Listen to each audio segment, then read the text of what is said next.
Hello, good evening, everybody. Welcome to our Monday motivation evening on this lovely warm Monday where we're all bundled up in jackets and things. So the weather might not be warm, but our hearts are warm and our intentions are hot. And therefore, we just need to make this a little bit more interactive and boost ourselves for the week ahead. The very scary thought is we are midway through the year and almost midway through the middle of the month. And that's a very, very scary thought for me, because what happened? Somebody hit fast forward in January, I think 4 years ago, and they haven't stopped yet. So life is moving at a rapid rate. Are we keeping up? And how is this affecting us? So let me share my screen, because tonight we're going to have a little bit of motivation from share sound from Mr. Earl Nightingale, who has been around for a very, very long time and has got a lot of wisdom to share with us. We had all of this. And tonight he's going to tell us how to change our life in 30 days.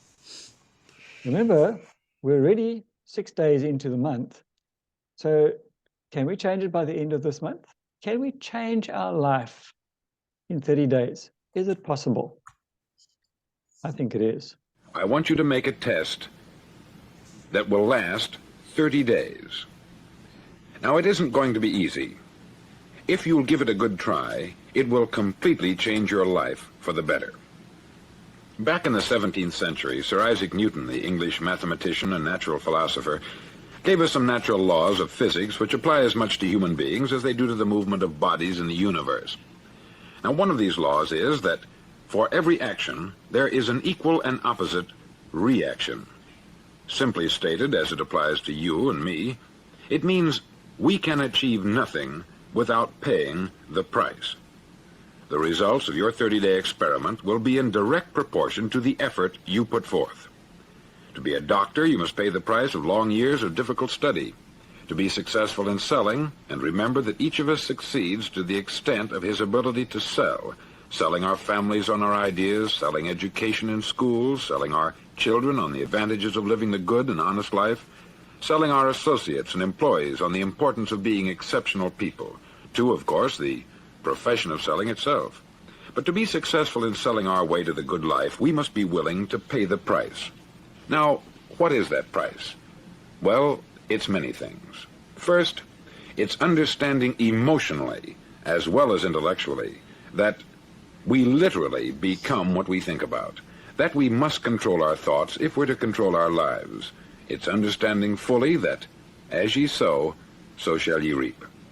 Secondly, it's cutting away all the fetters from the mind and permitting it to soar as it was divinely designed to do. It's the realization that your limitations are self-imposed, and that the opportunities for you today are enormous beyond belief. It's rising above narrow-minded pettiness and prejudice.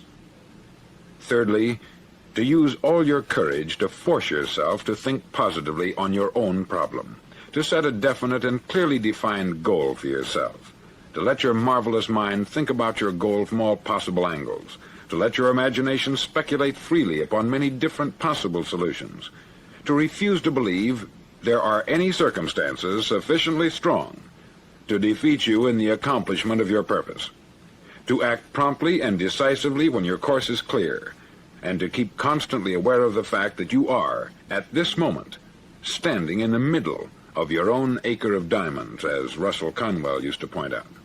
Fourth, save at least 10% of what you earn. It's also remembering that no matter what your present job, it has enormous possibilities if you're willing to pay the price. Now let's just go over the important points in the price each of us must pay to achieve the wonderful life that can be ours. It is, of course, worth any price. 1, you will become what you think about. 2, remember the word imagination. Let your mind soar. 3, courage. Concentrate on your goal every day. 4, save 10%. of what you earn. And action. Ideas are worthless unless we act on them. Now I'll try to outline the 30-day test I want you to make. Now keep in mind that you have nothing to lose by making this test, and everything you could possibly want to gain. There are two things that may be said of everyone. Each of us wants something, and each of us is afraid of something. I want you to write on a card what it is you want more than anything else. It may be more money. Perhaps you'd like to double your income or make a specific amount of money. It may be a beautiful home. It may be success at your job. It may be a particular position in life. It could be a more harmonious family. Each of us wants something. Write down on your card specifically what it is that you want. Make sure it's a single goal and clearly defined. You needn't show it to anyone, but carry it with you so that you can look at it several times a day. Think about it in a cheerful, relaxed, positive way each morning when you get up, and immediately you have something to work for, something to get out of bed for, something to live for. Look at it every chance you get during the day and just before going to bed at night. As you look at it, remember that you must become what you think about, and since you're thinking about your goal, you realize that soon it will be yours.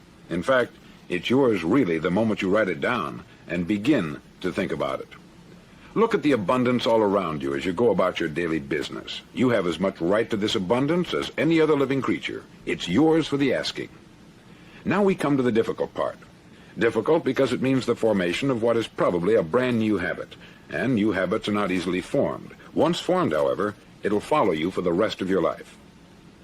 Stop thinking about what it is you fear. Each time a fearful or negative thought comes into your consciousness, replace it with a mental picture of your positive and worthwhile goal. There will come times when you will feel like giving up. It's easier for a human being to think negatively than positively. That's why only 5% is successful. You must begin now to place yourself in that group. For 30 days, you must take control of your mind. It will think only about what you permit it to think. Each day for this 30-day test, do more than you have to do. In addition to maintaining a cheerful, positive outlook, give of yourself more than you've ever done before. Do this knowing that your returns in life must be in direct proportion to what you give. The moment you decide on a goal to work toward, you're immediately a successful person. You're then in that rare and successful category of people who know where they're going. Out of every 100 people, you belong to the top 5. Don't concern yourself too much with how you're going to achieve your goal. Leave that completely to a power greater than yourself. All you have to do is know where you're going. The answers will come to you of their own accord. Remember these words from the Sermon on the Mount, and remember them well. Keep them constantly before you this month of your test. Ask, and it shall be given you. Seek, and ye shall find. Knock, and it shall be opened unto you. For every one that asketh receiveth, and he that seeketh findeth, and to him that knocketh it shall be opened. It's as marvelous and as simple as that. In fact, it's so simple that in our seemingly complicated world it's difficult for an adult to understand that all he needs is a purpose and faith. For 30 days, do your best.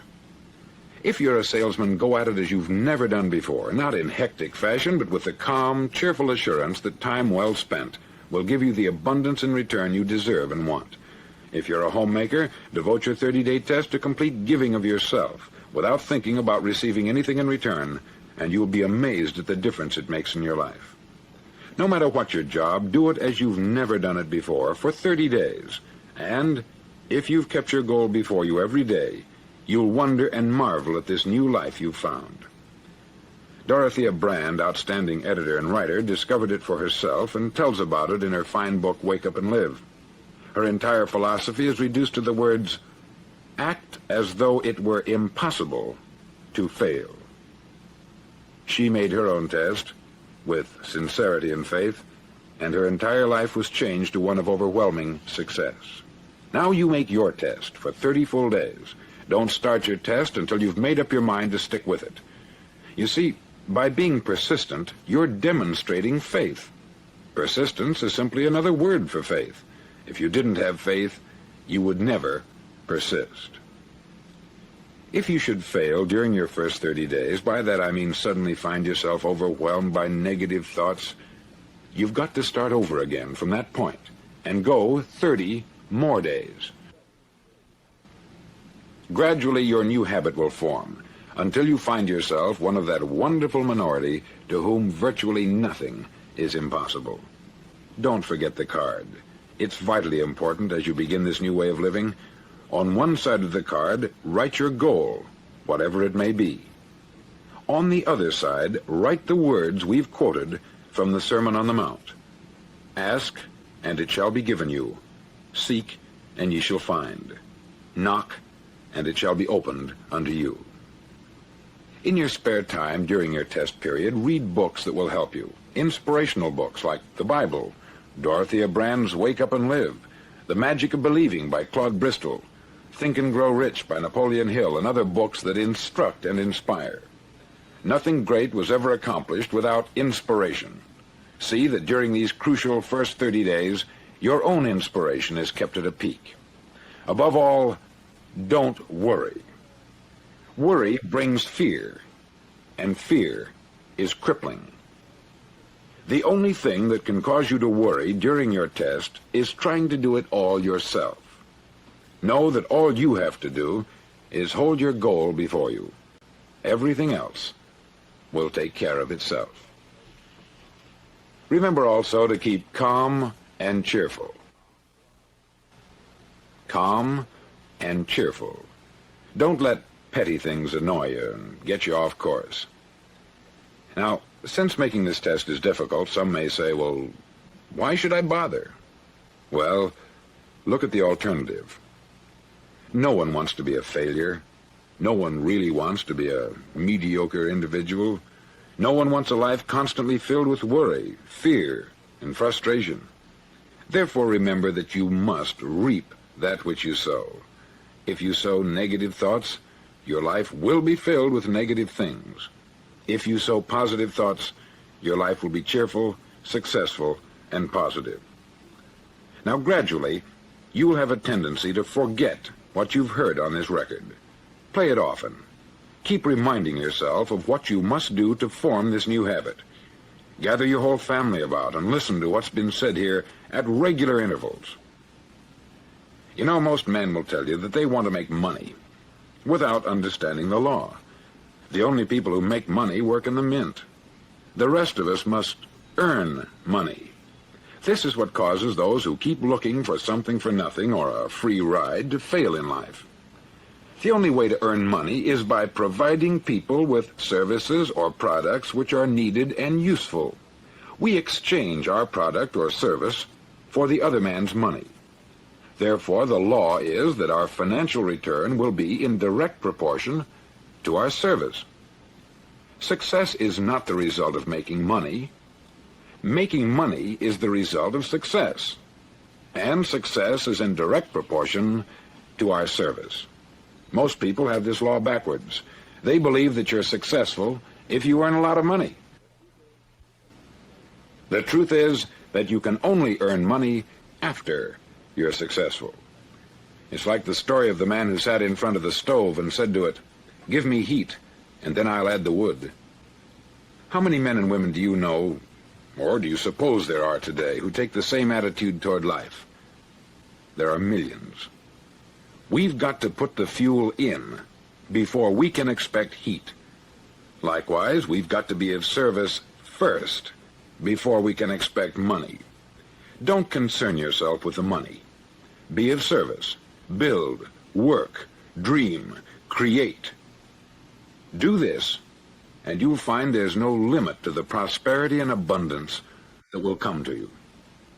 Prosperity is founded upon a law of mutual exchange. Any person who contributes to prosperity must prosper in turn himself. Sometimes the return will not come from those you serve, but it must come to you from someplace, for that is the law.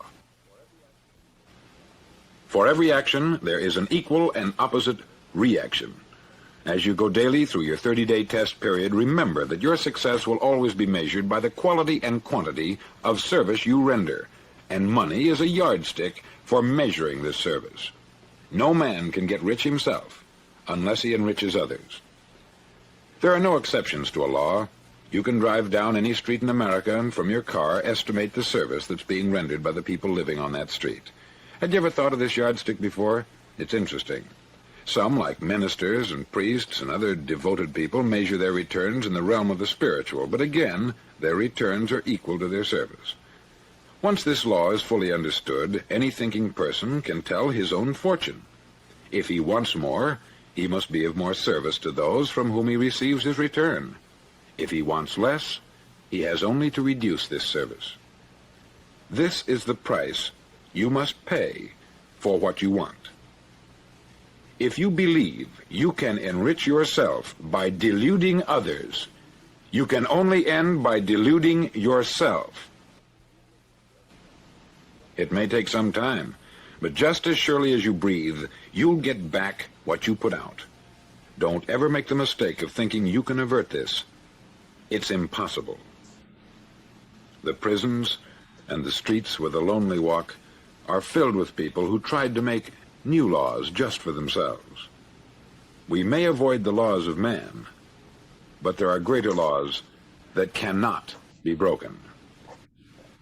An outstanding medical doctor recently pointed out 6 steps that will help you realize success. 1, set yourself a definite goal. 2, quit running yourself down. 3, stop thinking of all the reasons why you cannot be successful, and instead think of all the reasons why you can. 4, trace your attitudes back through your childhood and try to discover where you first got the idea you couldn't be a success, if that's the way you've been thinking. 5, change the image you have of yourself by writing out a description of the person you would like to be. And 6, act the part of the successful person you have decided to become. The doctor who wrote those words is a noted West Coast psychiatrist, David Harold Fink, M.D. Do what all the experts since the dawn of recorded history have told you you must do. Pay the price by becoming the person you want to become. It's not nearly as difficult as living unsuccessfully. Make your 30-day test. Then repeat it. Then repeat it again. Each time it will become more a part of you until you'll wonder how you could ever have lived any other way.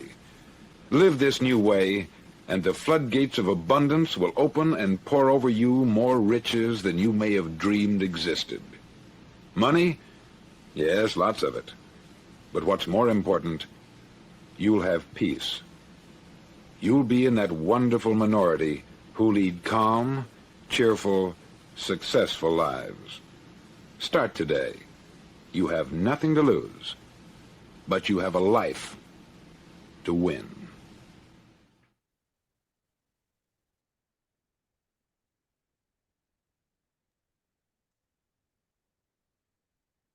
Right. Any thoughts or comments? Brilliant, brilliant, brilliant. Makes it sound so simple. Sorry, everyone, I'm leaving and I'll catch up again. Okay, no Just go problem. and get a lot. Otherwise, I'll be... Good night. Hi. Not. So Bye. are we up for the Bye, 30-day sorry. challenge? Yes, sir. Yeah, very good, Sean. 30 days. That will take us into Bloemfontein and past. We can do it. Fully qualified. Fully Yep. qualified directors. But the key word there is action. Yes. That's right. Because Just do it. we can dream and talk and all the rest as much as we want, but if we don't actually do the activities, we don't get anywhere.